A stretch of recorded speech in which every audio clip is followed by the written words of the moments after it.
from Newsweek. Charlie Kirk's wife, Erika, wants to keep Turning Point going, she says. Trump says. During an interview appearance on Friday morning on Fox News' Fox and Friends, President Donald Trump said Charlie Kirk's widow, Erika, wants to keep his conservative youth organization, Turning Point USA, running following his assassination. Newsweek contacted Turning Point USA for comment on Friday via online inquiry from outside of regular office hours. Turning Point USA, which Kirk co-founded in 2012 when he was 18 years old, developed into one of the most prominent conservative advocacy groups in the United States.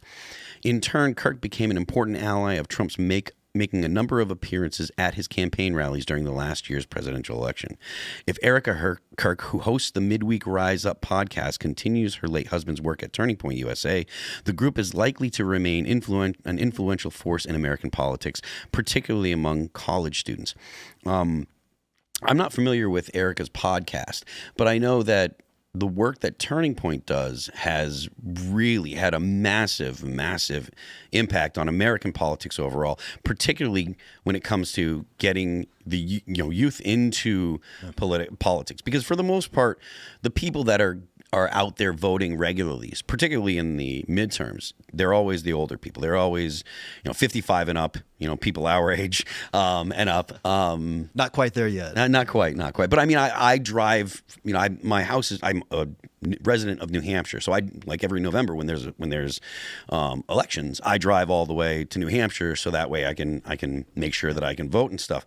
But to have Turning Point really getting young people involved has been a massive boon for the right, and it probably had a lot to do with Donald Trump getting elected. 100%. Charlie said this when he came out and we conducted our rally. He said, when he first started Turning Point, it was quite literally, it was scary because by all indications, the 18 to 34-year-old cohort was going off the cliff progressive. Yeah. And what he was able to do through sheer will and just his work ethic and being able to get together with great people like Tyler Boyer and others, build his organization. It is now the most conservative it's been in over 50 years. Yeah. He was so proud of that fact when we would speak. That was just because it was his organization that was largely, I believe, really instrumental in shifting that tide. And now we've got, just a generation of conservatives that I think will definitely help change in the future of this country. When you said 50, the most conservative it's been in 50 years, is that the populace itself, you feel, or is it the Republican Party? What did you mean when you said that? The men between 18 and 34. That cohort, he said, was the most conservative it's been in over 50 years. When he started, it wasn't that way at all. They weren't. Yeah, he's been instrumental. Yeah, he's been instrumental in moving Zoomers to the right. And I've said it on the show. I said it on the show yesterday. I mean, the reason why he's perceived as such a threat to the left is because he's occupied, this is a line from John Doyle, he's occupied the mainstream and he's transformed the mainstream. He's reinvented the mainstream. And like you're talking about, I mean, the proof's in the pudding. Zoomer men particularly, it's the most right-wing generation, at least as long as we've logged it at this age. Because what's the Rush Limbaugh quote? It's, if you're not a liberal at 20, you have no heart. If you're not a conservative by 40, you have no brain. Mm-hmm. Well, it looks like Zoomers maybe don't have hearts, I don't know, but certainly have brains because they've shifted to the right in massive numbers. There's a lot of liberals in the Republican Party now, like actually liberal people. They dispense with that slur. That's not people that care about like the First Amendment. You're absolutely right, but young people are not those people. No. Young people are very conservative. Like they would not look at the left. They would not. Yes, like I said, you're right about that, but they're not the young people. And they're older. And I think I would have been considered the target demo for Kirk, and I certainly was. I mean, I was a huge fan of his work, and it's because I think I'm the demographic he was targeting because I grew up in a Republican household. I grew up in a Christian conservative household. I just couldn't quite put the pieces together. And I think that's who his work specifically was targeting, was all those men who, they go into college, I'm conservative, but they don't quite have a grasp on the ideas. And he's able to fill in the gaps and make you realize, I could be an asset to the movement, right? I could be, in some cases, matriculated into future leaders. And that's what Kirk was really speaking to. That's true. Maybe not put all the pieces together, but I got to tell you, the public universities, and Charlie got this better than anybody, it is such a cesspool of woke indoctrination he saw that. He never went to college himself. He would always say a college is a scam. But it was just so full of woke indoctrination that he needed to go into that lion's den, and he needed to be able to provide that space. He made it cool. He made conservatism cool again, and to be religious. He always talked about his faith. And he just did that so openly and so boldly that you couldn't help but respect that. I remember Charlie talking about that kind of debate one-on-one.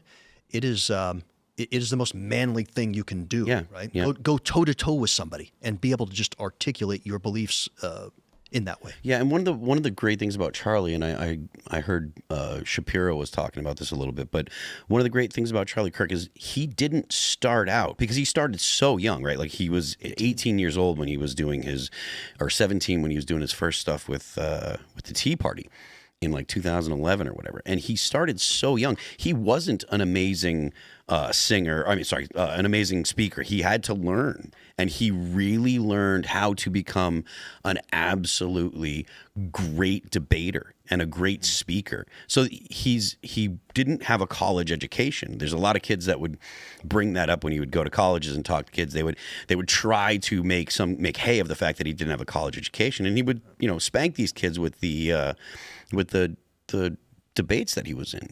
And I think that really does inspire young men, because they see because that's really what young guys really want, is they want to feel like they can do that, right? And Charlie Kirk made young guys feel like I can do something that matters. Yeah. And he's not so much older than me. I can do something not decades down the road. I can do something now. Yeah. Charlie started when he was young. I can do something right now that's going to matter.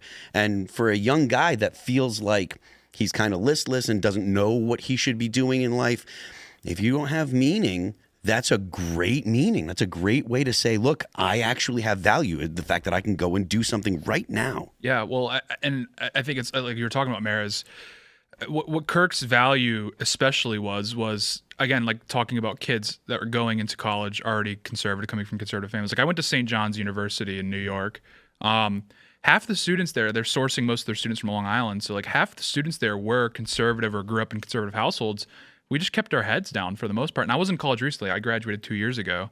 And it was guys like Kirk that kind of created the room on these college campuses to be able to express your opinions, and then also to engage with material that would expand those opinions and sort of fill in the gaps, so to speak. And there wouldn't have been room without Kirk. It would have been, like, I speak to older Zoomers and younger millennials. I mean, the college campuses were a total disaster. I mean, we remember 2016, the situations on these campuses when, Ben Shapiro or Milo would roll up and they would just light everything on fire. Yeah.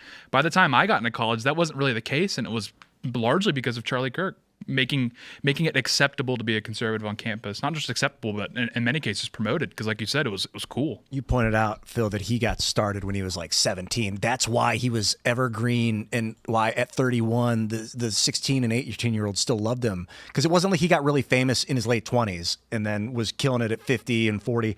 He started, I mean, I know this is redundant and it's obvious, but because he started so young and was successful as a young man, even as an old man, he still inspired the young men. Well, 31-year-old guy is not old, but but yeah, you're totally right. I mean, you hit the nail on the head. He was inspiring young people, and I think that's part of why he was so successful, is the fact that he wasn't just a guy that was, out there speaking. He was inspiring people. He was even if he wasn't communicating it, or even if he wasn't articulating it, he was communicating that you can do this, you can make a difference, and that's a big deal. Do we have any word? Yeah, so I just want to quickly make sure everyone knows that we're going to be. I see people in the chat saying they're going to go watch the address. We'll be having the address here as well. We'll be simulcasting from Charlie Kirk's account on X in a second here. So yeah, awesome. I'll pull it up. Okay, so I guess we should talk a little bit about. I didn't want to jump into this too early, but one of the things that you're seeing a lot on the internet right now is the left is disheveled and a mess. Thanks for checking out this clip from Timcast IRL. Make sure to watch the show live Monday through Friday at 8 p.m. Subscribe to this channel, and we will see you all there.